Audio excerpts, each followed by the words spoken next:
আসসালামু আলাইকুম। ম্যাথম্যাজিক x ব্যাকবেঞ্চের YouTube চ্যানেলে তোমাদের সবাইকে স্বাগতম। আজকে আমরা দেখতে যাচ্ছি তোমাদের ইতিহাস বইয়ের 3rd চ্যাপ্টার প্রাচীন বাংলার জনপদ। এটা হচ্ছে একটা শিওর শর্ট চ্যাপ্টার। এইখান থেকে একটা সৃজনশীল 26-এর শর্ট সিলেবাসে যেহেতু এই অধ্যায়টা নাই, 27-28 এরপর থেকে যাদের ফুল সিলেবাস সবার জন্যই এই অধ্যায়টা খুবই ইম্পর্ট্যান্ট একটা অধ্যায়।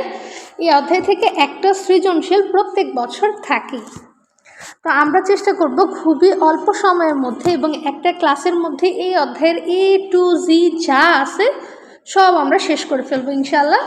তো আমরা যদি প্রথমে শুরু করি, প্রথমে তোমার একটু বেসিক লাগবে। কি বেসিক লাগবে? এই জিনিসগুলোর মানে কি তোমার জানা লাগবে। তো খ্রিস্টাব্দ মানে আমরা জানি হচ্ছে সাল, আর বঙ্গাব্দ মানে হচ্ছে বাংলা সাল। ঠিক আছে, এই দুটা আমরা সবাই মোটামুটি জানি। আর যুগ মানে হচ্ছে 12 বছর অন্তর অন্তর হচ্ছে এক যুগ। এখন ইম্পর্টেন্টলি তোমাকে বুঝতে হবে খ্রিস্টপূর্ব জিনিসটা কি আর শতক জিনিসটা কি। আমাদের যিনি হচ্ছেন ঈসা আলাইহিসসালাম, ওই ঈসা আলাইহিসসালামকে খ্রিস্টানরা বলে হচ্ছে যিশু। তো যিশু খ্রিস্টের জন্মের মানে জন্ম যে সাল থেকে ওই সাল থেকে তারা হচ্ছে খ্রিস্টাব্দ গণনা করা শুরু করছে।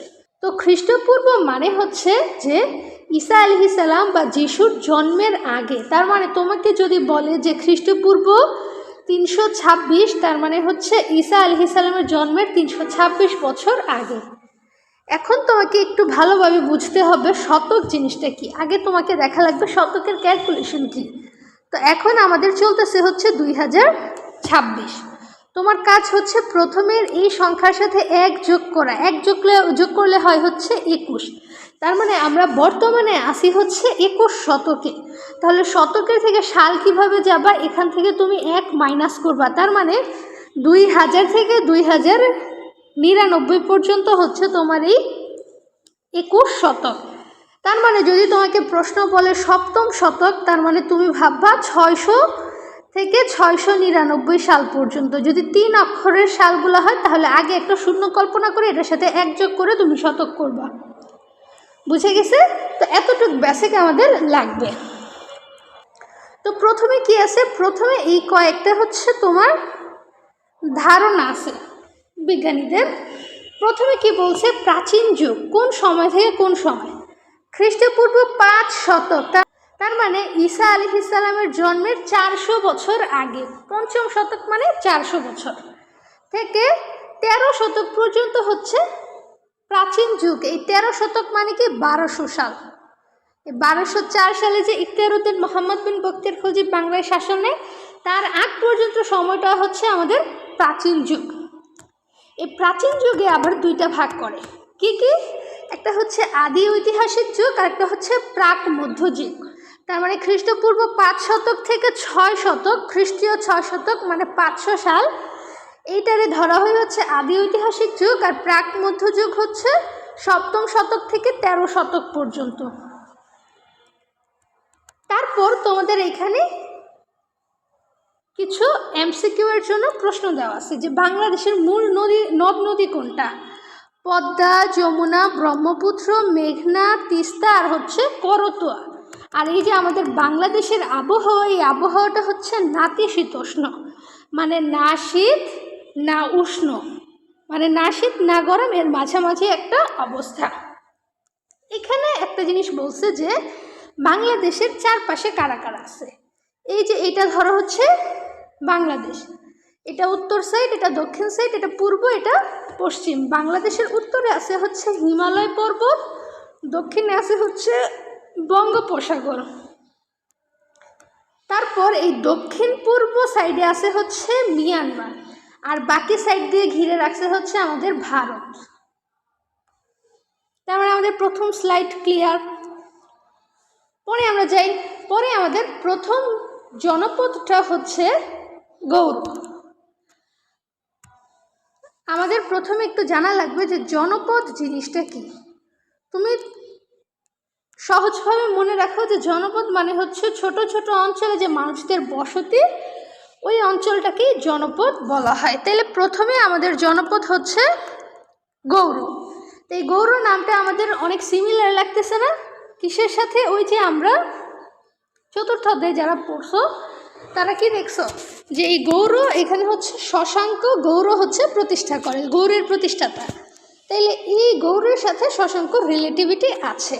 তার মানে প্রথমে বলছে যে ষষ্ঠ শতকে, ষষ্ঠ শতক মানে তাহলে কি 500 থেকে 599 সালের মধ্যে, এই ষষ্ঠ শতকে বাংলার উত্তর ও পশ্চিম পাশে, উত্তর পশ্চিম পাশে এই গৌড় জনপদের উৎপত্তি বা প্রতিষ্ঠা লাভ করে। তারপরে কি এটা হচ্ছে একটা স্বাধীন রাজ্য ছিল বাংলার মধ্যে। তারপরে সপ্তম শতকে, সপ্তম শতক মানে কি 600 থেকে 699 সালের মধ্যে এই যে গৌড় রাজা, এই যে শশাঙ্ক, শশাঙ্ককে বলা হতো গৌড়রাজ। আর এই যে গৌড়ের ক্যাপিটাল বা রাজধানী ছিল কর্ণসুবর্ণ, আর কর্ণসুবর্ণের বর্তমান নাম হচ্ছে মুর্শিদাবাদ। তারপর কি বলছে এই যে 13 শতকের আগে, 13 শতকের আগে মানে কি 1200 সাল থেকে 1299 মানে বখতিয়ার খলজির আগের সময়টা মালদহ জেলার লক্ষণাবতীকে গৌড় বলা হতো। তাহলে আমাদের এই স্লাইডটাও ক্লিয়ার। আমরা পড়ে যাই। এখানে আমাদের আছে হচ্ছে বঙ্গ। এই বঙ্গের সাথে আমরা খুবই রিলেটিভ। এই বঙ্গ থেকে আস্তে আস্তে এর সাথে ফার্সি শব্দ আল যুক্ত হয়ে আমরা হচ্ছে বাঙালি হয়েছে, বাংলা হয়েছে। তো এটা আমাদের জন্য খুব ইম্পর্টেন্ট। এই বঙ্গটা হচ্ছে অতি প্রাচীন একটা জনপদ।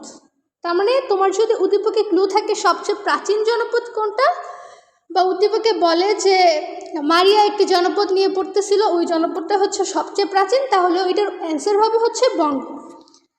তারপর কি বাংলাদেশের পূর্ব ও পূর্ব দক্ষিণ অঞ্চলে বাস করা জাতির নাম থেকে নামকরণ। তার মানে বাংলাদেশের পূর্ব ও পূর্ব দক্ষিণ অঞ্চলে বঙ্গ নামে একটা জাতি বাস করত, ওই জাতি থেকে এই অঞ্চলের নাম করা হয় হচ্ছে বঙ্গ। তারপরে কি এই বঙ্গতে একটা শিলালিপি পাওয়া গেছে, ওই শিলালিপিতে 2টা অঞ্চলের নাম আছে। কি কি? একটা হচ্ছে বিক্রমপুর আর একটা হচ্ছে নাব্য।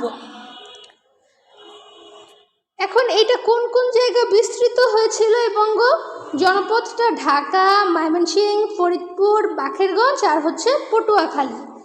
আর এই বঙ্গে 5 জন রাজা ছিল। 5 জন রাজা কে কে? ধর্মাদিত্য, দ্বাদশাদিত্য, সুধন্যাদিত্য, গোপচন্দ্র, সমাচারদেব। শেষ। তারপরে বলছে হচ্ছে আমাদের পুণ্ড্রর কথা। পুণ্ড্রতে কি আছে? পুণ্ড্রতে আছে হচ্ছে, তারপর বলা হয়েছে আমাদের পুণ্ড্র জনপথের কথা। এখানে পুণ্ড্রর এক্সাক্ট মিনিং বা শব্দ অর্থ হচ্ছে আখ বা ইক্ষু, মানে আমরা গ্যান্ডারি খাই যেটা, ওইটা। তো এখানে একটা জনগোষ্ঠী বাস করত, তারা হচ্ছে পুণ্ড্র জাতি ছিল, এর জন্য এটার নামকরণ হয় এই নামে। তারপরে এটার বিস্তার কোথায় কোথায়? বগুড়া, রংপুর, রাজশাহী আর হচ্ছে দিনাজপুর। তোমাদের উদ্দীপকে এই জায়গার নামগুলো দেয়া থাকবে, ওইখান থেকে তোমাদের আইডেন্টিফাই করতে হবে যে এটা পুণ্ড্র, এটা বঙ্গ, এটা গৌড়, এটা তাম্রলিপ্তি, এটা হরিকেল, এটা চন্দ্রদ্বীপ, তোমাদের বের করতে হবে।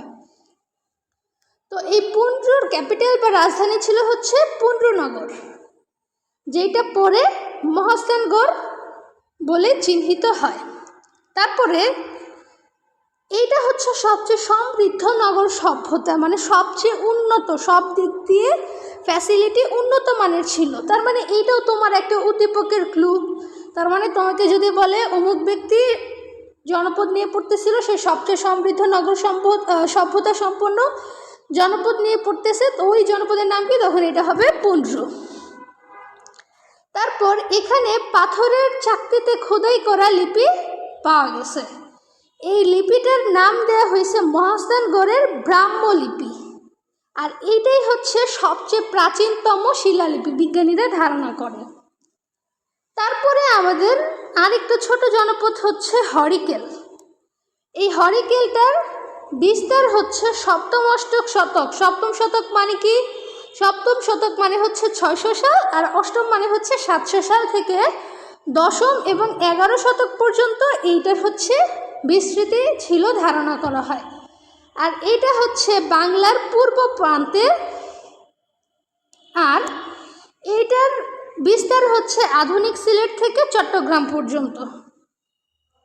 তার মানে আমাদের এই স্লাইডটাও কমপ্লিট। তারপরে আমরা যাই হচ্ছে সমতটে। সমতট হচ্ছে বঙ্গের পাশের একটা জনপদ। তার মানে যদি তোমাকে ক্লু দেওয়া থাকে বঙ্গ জনপদের পাশে কোন জনপদ ছিল, সেটা হচ্ছে সমতট জনপদ। আর এই সমতটের ক্যাপিটাল বা রাজধানী ছিল হচ্ছে বড়কামতা। আর এর যেই দেব পর্বত, এই দেব পর্বতটা ছিল হচ্ছে কুমিল্লার লালমাই পাহাড়ে। এই সমতটটা মূলত পাহাড়ি অঞ্চল সাইডে ছিল। তারপরে হচ্ছে এটার বিস্তার হচ্ছে গঙ্গা ও ভাগীরথীর পূর্ব তীর থেকে মেঘনার মোহনা পর্যন্ত এবং ভারতের ত্রিপুরা, এইগুলা ছিল হচ্ছে সমতটের অংশ। আমরা জানি এই ভাগীরথী নদীর তীরেই হচ্ছে পলাশীর যুদ্ধ হয়েছিল। তারপরে এই সমতটের মধ্যে আছে হচ্ছে শালবন বিহার, যেটা ছিল হচ্ছে কুমিল্লায়। আর বিজ্ঞানীরা ধারণা করে কুমিল্লার প্রাচীন নাম হচ্ছে সমতট। তার মানে এখান থেকে যদি তোমাকে প্রশ্ন করা হয় যে কুমিল্লার প্রাচীন নাম সমতট কেন সংক্ষিপ্ত প্রশ্নে, তাহলে তুমি বলবা যে এইখানে সমতটে এই বড়কামতা দেব পর্বত, এটা হচ্ছে কুমিল্লার লালমাই পাহাড়ে ছিল এবং এই যে শালবন বিহারটা অধিকৃত হয়েছে এটা কুমিল্লায়। এসব কারণে বিজ্ঞানীরা মনে করেন যে কুমিল্লার প্রাচীন নাম হচ্ছে সমতট। তারপরে আমরা আমাদের লাস্ট স্লাইডে আসি এখন। তারপরে আসে হচ্ছে আমাদের বরেন্দ্র। তো বরেন্দ্র কি? বরেন্দ্র হচ্ছে উত্তরবঙ্গের একটা জনপদ। আর বরেন্দ্রের আরও কয়েকটা নাম আছে, বরেন্দ্রী, বরেন্দ্র ভূমি। আর এই বরেন্দ্র জনপদটা হচ্ছে পুন্ড্রুর অংশ। এইখানের বিস্তার কি? বগুড়া, দিনাজপুর, পাবনা আর হচ্ছে রাজশাহী। তারপরে বসে হচ্ছে তাম্রলিপ্ত, এটা আবার হরিকেলের দক্ষিণে। আবার হরিকেল ছিল বাংলার পূর্বে। তো এইখানে তোমাদের বইয়ে এই তাম্রর সাথে দুইটা শব্দ পাবা, একটা হচ্ছে তাম্রলিপি আর এটা হচ্ছে তাম্রলিপ্ত। তো দুইটার মধ্যে ডিফারেন্স কি? এই যেটা তাম্রলিপ্ত এটা হচ্ছে জনপদের নাম, আর এই যে তাম্রলিপি, এই তাম্র মানে হচ্ছে তামা আর লিপি মানে লিপি। এই তাম্রলিপি মানে হচ্ছে তামার পাতে খোদাই করা লিপি, আর এই তাম্রলিপ্ত মানে হচ্ছে জনপদ।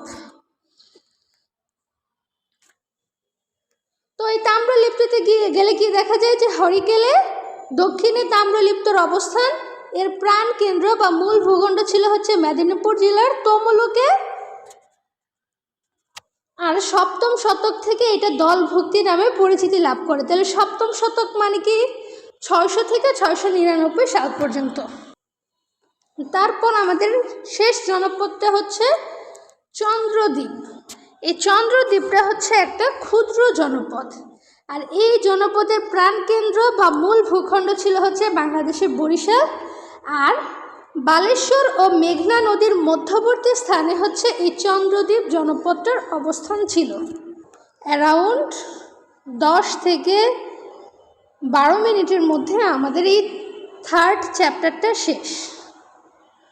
তোমাদের যে কোনো সমস্যা বা এই ক্লাসটা যদি বুঝতে না পারো তাহলে অবশ্যই কমেন্ট করে জানাবা। এবং SSC 26 যারা আসো তাদের জন্য পরীক্ষার ঠিক আগেই আমরা একটা 1 শট ক্লাসের সিরিজ চালু করব, যেখানে হচ্ছে তোমাদের হিস্ট্রি, সিভিক্স আর হচ্ছে জিওগ্রাফি, এই 3টের শর্ট সাজেশনে যে অধ্যায়গুলো আছে একদম অল্প সময়ে অ্যারাউন্ড 2 থেকে 3 ঘন্টার একটা 1 শট ভিডিওতে আমরা পুরো বইটা কমপ্লিট করে দেওয়ার চেষ্টা করব ইনশাল্লাহ। আসসালামু আলাইকুম, ফি আমানিল্লাহ।